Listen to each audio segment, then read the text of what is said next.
DJ Holy Foe. Yo.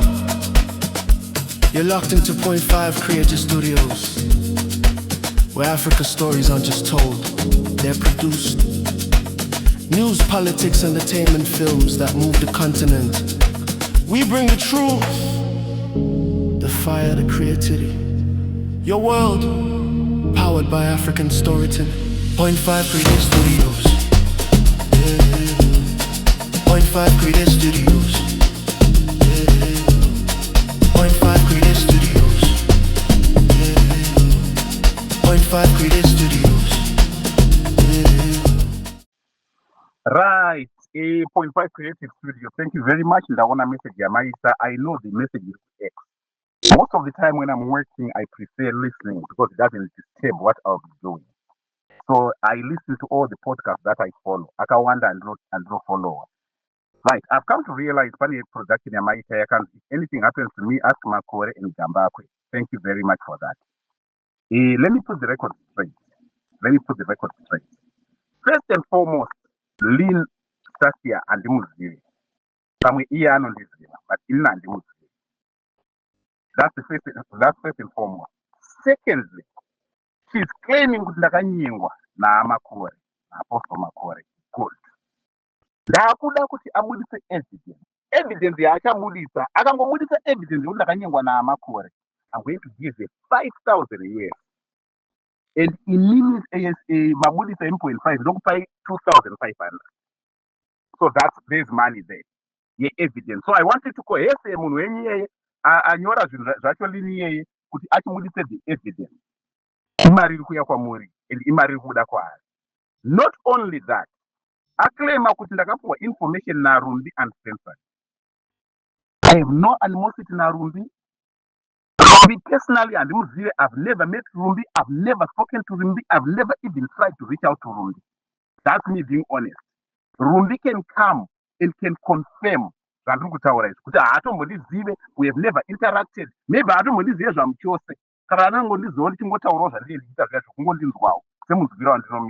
That's as far as she can know me. Because we are actually in two different continents in Arund. And in between me and Rumbi. That's blatant lies. That's how we purple. Total lies. And it is. Number 3.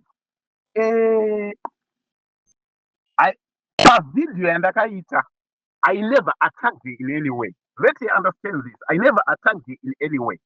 But instead, I took a photo from the presentation and I got a Gamba. As much as I saw the first account, the approach X, I'm a person who's always following Pachi. Mostly per YouTube, per Facebook.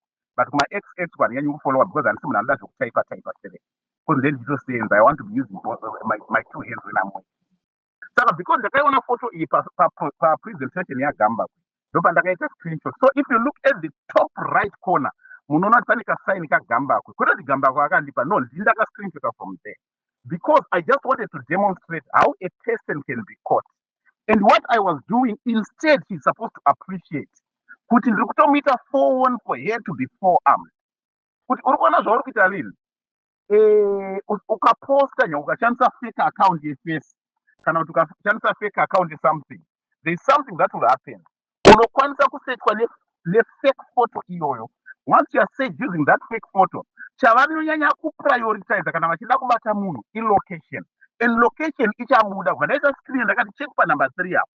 You know that is a location. Kana waona kuti location iri kumuda. This is how they will narrow you down. Location ikamuda kuti right munhu is broadcasting from UK kupi ku England. Kana vadaro vakutsvaga booster ID.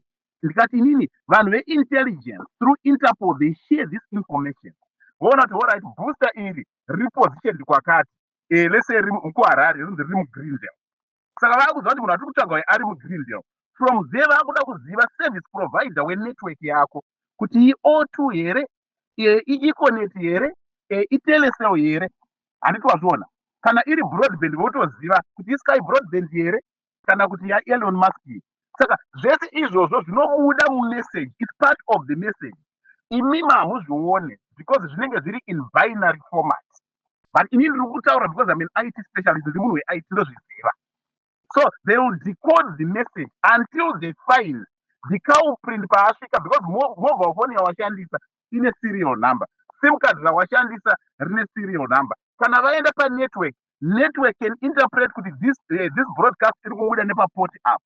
So the portal yako iwe can be identified. It will lead them to your house. And at that house, they will look for the person they are looking for. Saka ipapo ndo ndinokumbati. This is exactly what I said. I wasn't only doing it for Lynn. I was doing it to educate other people, for them to know kuti kana ukaona ukaposta uchituka, but ukazosvika kuri sensitive, they can narrow it down. And the laws in UK, they are very serious. Resure, patogona kufomwa nyaya ipapa nyaya ikatobuda. Kuba ndatomutse Lynn, reach out. Why? Because I wanted to tell that person more, whether it's a male or a female, it's none of my business. This is how it can be narrowed down, because in IT, those is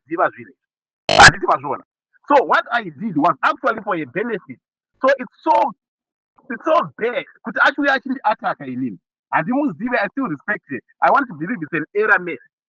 So what I can simply say is, request is, can you just delete that post, and please don't try marinate me with wrong things. Please, I beg, don't do that. On top of that, and I'm a man of God, and I reiterate that. And this is I reiterate that.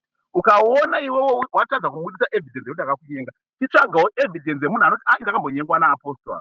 Zviri kuitwa mamwe men of God. Inini ndiri kuda kuti uzviite. Uone kuti pane anouya here. I respect people and I'm well respected by people. What I do, hazvisi partyism, hazvisi. What I do is to protect people. That's my job, that's my duty. And if ndakachinja from there, I'll never deviate from that. I will still stick to that, because basa rangu ndere kumeka sure kuti people are not in trouble. Saka kana ndakati kuti reach out, my call still remains. Please reach out. The monies I put, the offers I put, whatever you say you've got, isapachena chimude. Pauchashaya chauchabudisa. That will show people kuti you were just lying, trying to tarnish an innocent man of God who has got clean hands. Anozima clean hands. Inini ndakanakira, handite mari ministry, and I don't do ministry for money. I'm a professional person. That's for your own information. Thank you very much. And I think with this it will help. Bye.